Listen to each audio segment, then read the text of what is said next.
Hey YouTube, Rider0 here today with a new review. Today we're going to be taking a look at something a little older actually. As you can tell from the box there, this is the DX Shinken-Oh from Samurai Sentai Shinkenger. I got this a couple of months ago from Yahoo Japan. I actually got this through Okinawa on HJU, so many thanks to him. So you can see there basically what comes with it. Good shot of Shinken-Oh there. The 5 animals that the origami turn into. It does say, I'm sure it says something about DX Shinken-Oh there. I have no idea what it says around here. You can see the disc that it comes with as well. Quick shot of the side. More contents. I'm going to kind of try to move the camera a little bit. Up there at the top, you can see the different places where the disc can be held or attached to Shinken-Oh. The sword, Dai Shinken, the helmet, and then what it looks like transformed. Then on the back here, basically a quick rundown of the origami that come with it here, then the animal forms, and then how they all attach to form Shinken-Oh. And then a quick shot there of the disc again, a couple of the roleplay weapons, and then that you can use the discs from the other roleplay weapons to attach to the shield piece that comes with Shinken-Oh. More shots here on the side of the appropriate member of the team with their origami and how it transforms. And then another shot there of Shinken-Oh. And that's pretty much it, I believe. There's a lineup shot on the top there. All the Shinkengers with their respective origami. And then on the bottom, just another shot of Shinken-Oh there. I'm going to try to set this in the background and use it. I'm hoping it doesn't overshadow the stuff too much. So we'll just try it and take a look here. We're going to look at the origami individually. There won't be any particular order to it. So we're just going to go ahead. We'll start with the Shishi origami, which is the origami of Shinken Red. It does have the kanji for fire there on it. It does transform into a lion. Just taking a quick look at it there. It's pretty... I'm not a big fan of this particular origami just because the back of it shows a lot of the inner workings of it. From this side it looks really good though, so not a huge problem I guess. Detail-wise, it looks pretty faithful to the show. It has those raised kind of dimples. The kanji looks really good. And it looks overall just really nice. Let's see, do we want to go ahead and transform it? Yeah, we'll go ahead and transform it into animal mode and set it aside. So, in order to transform it to animal mode, let's see, where do we want to start here? Go ahead and kick the legs out.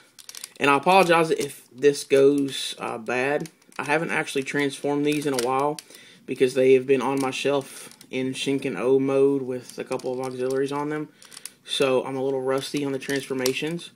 And I probably should have practiced it before the video, but that's how I roll. So, we're just going to go as is. Okay, what am I forgetting here? Yeah, there we go.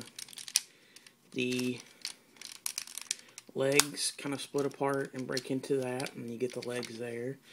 And then that's actually it. And then the head folds out right here in the front, and the mouth does move, so you can make it close or look like it's roaring. And that's actually it for the Shishi origami. It looks pretty good in its line form.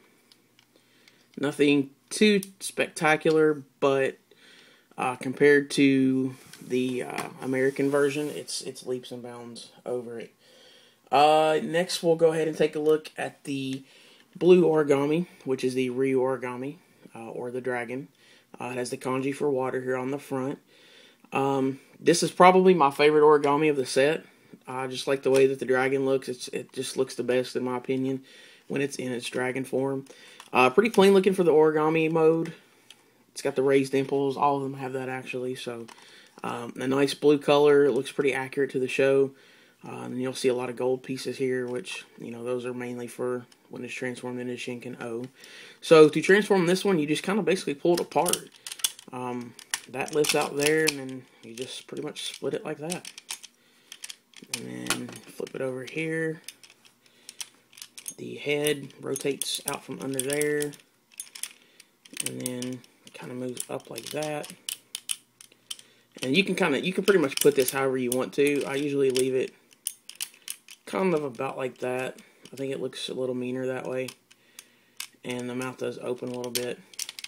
And then for the remainder of it, you can just kind of fold the tail up a little bit. It also does store the helmet piece for Shinken-Oh when it's in its transform mode, which is another cool little feature.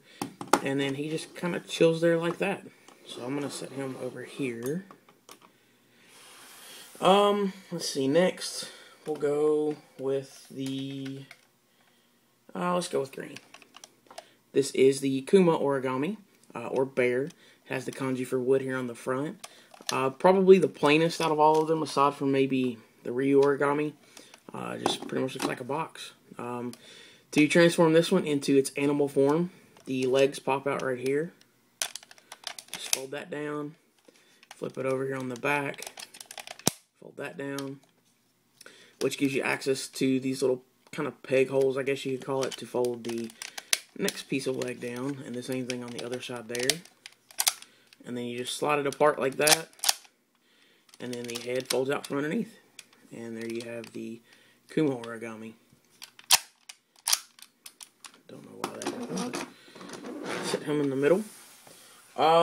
Next we'll do, well, I'm actually doing these in, I think in their order, but whatever. This is the Saru origami, or the monkey. It has the kanji for earth on it. This is probably the, no, I'm not going to say that, the pink origami is the easiest to transform.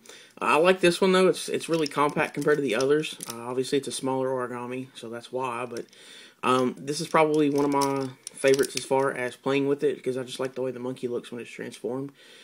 Detail wise, it looks really nice, again with the raised dimples there, nice yellow coloring on it. To transform this one, it's really simple. You just fold that back, pop that apart, locks into place. And then you just pull that apart where the hand or the fists are. And then just fold it up like that. And you have the monkey. So there you go. I really like that one. I like the look on his face. It looks like he's pissed. But anyway, we'll set that one there. And then last but not least, we have the Kami origami. Which is the turtle. Has the kanji for heaven on it. Definitely by far the easiest one to transform. Basically all you do, you pop it apart. Flip the head out, flip the fins up, and close it. That's it. And you have the origami. So there is that. We'll go ahead and take a look at them now and put them together for Shinken-Oh. And since I have this one in my hand, we'll go ahead and start with this one. To put it into its got tongue tied there. To put it in its formation for Shinken-Oh, you just pop it open again, tuck the head back in. And then it has a little peg right there that'll snap into place. Fold the fins back down. And then the bottom half of the origami here rotates. You'll hear a little click noise when you know it's in the right place. And there you have the right arm. Go ahead and do the Saru origami. You just put the arm pieces back together. And flip it over like that. And you're done. You'll rotate that back down, which it kind of did it as I was moving it. Next we'll go ahead and do the legs. We'll start with the Kuma. To transform this one, basically, I think I forgot to do that, actually. Yeah, I did. Also, I forgot to mention, when putting it into the bear form, this tail piece right here pops open and then snaps into place right there.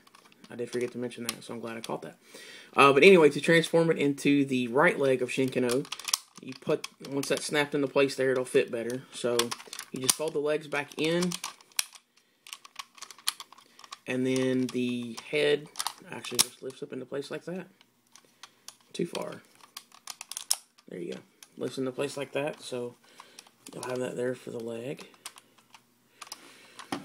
For the Ryu origami, I hope I do this right, I'm going to go ahead and pop this out. That's the helmet piece for Shinken-Oh there, you can see. Let's see. It's been a while since I've done this one. No, that's not right. So this piece forms the head. If I'm not mistaken, goes about right there. And then that folds back and pegs in right there. And then there you have a leg. I can't believe I remembered that one. And then for the last one, you have the Shishi origami. Let's see, this one is probably the most complicated one. I always get this one wrong. You break it apart and then fold the legs back in.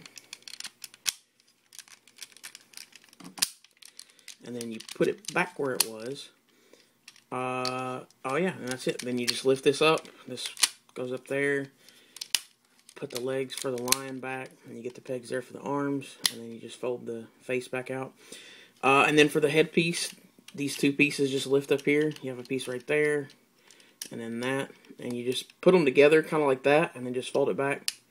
You hear a little bit of a click when it's in place, and they just kind of stick together. They come apart really easy, but once you put the helmet on, it doesn't matter. And then there you go. That's the Shishi origami ready for Shinken-Oh. So we'll go ahead and put the legs on, just so it has a base to stand up on. Oh, I was right about the bear, by the way. That does go all the way out like that. So you just attach the legs there. So now you have the lower half of Shinken-Oh. And then the arms, I'm going to move the camera up to get that. For the arms, the Sado origami goes on for the left arm, kami goes on for the right arm, and then there you go. And the last piece is the helmet. The little gold portion flips up like that, and then it just snaps right on. And there you have it. Now you have Shinken-Oh. The disc that comes with it, you can pop it off and use it for the other roleplay toys. It comes with this little adapter for the shield. You just pop it on. You can spin it, respin, whatever. It can be housed on here a few different ways. You can see there's a little peg hole there. Another one, a peg, I guess the male piece for the peg, whatever. You can snap it on right here. Hopefully you can see that. Snaps on right here on this peg on the back of Shinken-Oh. You can leave it there, which is kind of the default mode, I guess you could say. That's typically where it is. The other option you have, you can take it off there, and it attaches to the Sado origami, like so. So you kind of get that, which I kind of like that one. Or the last option is to pop it off of the Sado origami, and it has a little arm that folds out, just like so. And just move the arm up a little bit, and it just slides right into the hand, and you can use it for shield. So there you go. The other accessory that Shinken-Oh comes with is the Dai Shinken, which is its main weapon. You can house this, or not really house it, but it holds it a couple of different ways. You can either just kind of slot it in there to make it look like he's carrying it all samurai style, or you can put it in his hand. And yeah, there you go. That's pretty much it. This is by far probably my favorite mech that I currently have. I don't have a lot of the Japanese mechs. This is actually the first one I got. Since then I have others. I have Gokaiyo, and actually have Daigoyo, which you can see right there at the top of the screen. Datus, a couple others, which I'll probably end up reviewing. But I do have some of the auxiliary mechs that go with this, which I will probably end up reviewing shortly as well. But this is a great mech. I'm really happy that I got this. It's far superior to the Samurai Megazord that was released over here in the States. And typically they are superior to the American toys. If you can find this on Yahoo Japan for a reasonable price, I got this for like, I think it was around 30 bucks before shipping, which is a fantastic price considering when they came out new, they sold for upwards of 50. I got this in excellent condition, came with the box, everything's with it, everything was in great shape. So if you're thinking about getting a Samurai Megazord, I suggest trying to find yourself one of these first, because it's way, way better, unfortunately. However, if you can't find it, the Samurai Megazord I'm sure is okay. However, you don't get the origami mode like you should, where this one gives you the origami modes for all of them.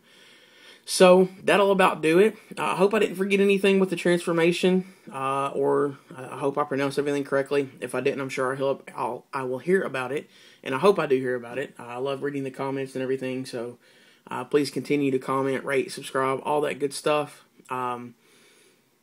Yeah, so that's about it. We're approaching 200 subscribers, so thank you very much for that as well. And that's it. So until next time, take care. Thanks for watching, and hope you enjoyed.